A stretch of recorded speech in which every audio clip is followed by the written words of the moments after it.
I'm Joyce Westhead. I was a hospitality manager at Safe Haven in Sydney at East Hills in 1999. My name's Greg Westhead, born and raised in Bendigo, enlisted in the Army in 1974. I was one of those just a bit late for Vietnam, of course, and I can actually remember standing in the quadrangle at Bendigo High School when the Battle of Long Tan was on, and we lost our soldiers over there, saying, I hope this hurries up and finishes because I don't want to be a conscript and end up over there. For the first 19 odd years, my only overseas trip was, I was lucky enough to go to Tasmania.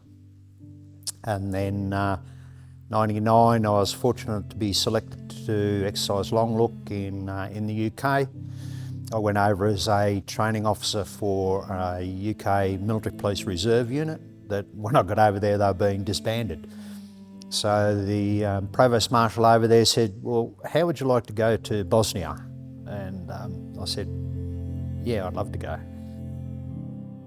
Serbia invaded Bosnia-Herzegovina. What they wanted originally was all the Croats out of Bosnia-Herzegovina. That was 93 when the war went on. Originally the UN put a UN peacekeeping force in there, and I think about 350 UN peacekeepers died under the peacekeeping ops in there, made up of 22 odd nations, something like that.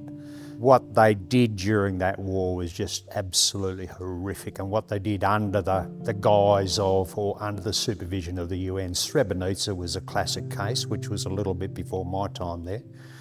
But in Srebrenica, 7,500 men and boys were marched out of the town and executed in front of the UN while they stood by and watched, because the UN Charter was exactly that, to observe, not to do anything else. So NATO said, we don't care which side, any more fighting and we'll get involved. But they called it S4, the stabilisation force. That the official war part had finished. We were in there to make sure that the fighting didn't continue, but there were quite a few other roles I was involved in whilst I was there, like returning people to their ancestral homes and everything else. But there's still a lot of conflict going on, so you'd return a couple or a family to an ancestral home and a week later they'd disappear off the face of the earth or just be gone or whatever sort of thing. What they experienced through and what they did is hard to fathom for me in particular. In the late 90s, I would have assimilated that more to what happened in Germany, mid-40s sort of thing. 1.5 million people written off the face of the earth, rape camps, mass graves, and I believe the UN and other agencies are still looking for a lot of those things over there at the moment. So I went over as part of the Royal Military Police regiment over there. At one stage there, they lost one of the platoon commanders in one of the areas, so I ended up becoming a platoon commander. So I looked after, I think, 22 Royal Military Police and 4 Canadian Military Police. Just daily tasking, and that went for about 6 to 8 weeks. I helped the Royal Military Police Special Investigation Branch process PIVWICs, which was persons indicted for war crimes during the Bosnian Wars. They'd do intel on them through the intelligence service, and then they'd normally send one of the special force groups, Special Boat Squad or SAS or someone in to do a snatch on the person. They'd bring them back. I was stationed out of Banja Luka, the old Banja Luka metal factory. They'd bring them back to there. They'd be fingerprinted, photographed, processed and everything else, and then they'd be put on a chopper and taken to The Hague to wait the courts for the war crimes courts to process them from there. The biggest shock too with Bosnia was the fact that a lot of the houses, well, 90% of the houses had power, had running water, had paved roads, had footpaths, had schools, and everything else. The other conflict areas I've been in didn't have any of that, and you could semi-expect what you got, but Bosnia was just, different. Needless to say, we didn't have, I don't think we had internet or anything else then, so there was no emails or anything else, and I had a phone card, so I get 10 minutes a week to talk to Joyce. Hadn't spoken to her for a while, rang her one night and said, what's going on, I'm here and everything else, and she said, you wouldn't believe it, she said, I'm the hospitality manager now for Kosovar refugees, and I didn't even know anything about it at that stage. I was in charge of looking after all the food, feeding them, the accommodation, making sure the accommodation was clean, tidy at all times. If there was any special dietary needs, the food that was donated was just incredible.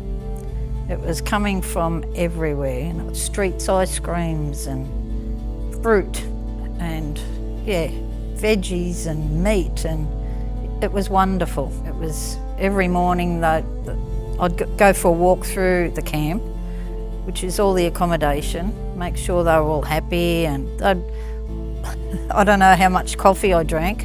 It was sort of like mud in a little tiny cup, but yeah, it'd make your hair stand on end. I think it was a lot harder for Joyce, as she said earlier, to listen to the stories and sit with the people. She was a hospitality manager. She wasn't a qualified social worker or anything else there, but I think as Joyce realised, they opened up a lot more to her because she wasn't part of the government agencies or anything else. So they could sit with her and tell her their stories, and as I said, I think it would have been a big impact on Joyce. Greg wasn't home. I was raising 3 kids at the time, so I was going home to my 3 children as well after listening to stories of, like they had nothing to eat and they were fleeing over hills, and one mother only had her breast milk to feed the baby. It's just, it was a lot. And you can't sit down and tell anybody about it. And I'm welling up a bit now, so, just to think what they went through, it's hard. I don't know, I felt really good in myself that I'd done some good. I'd helped these people.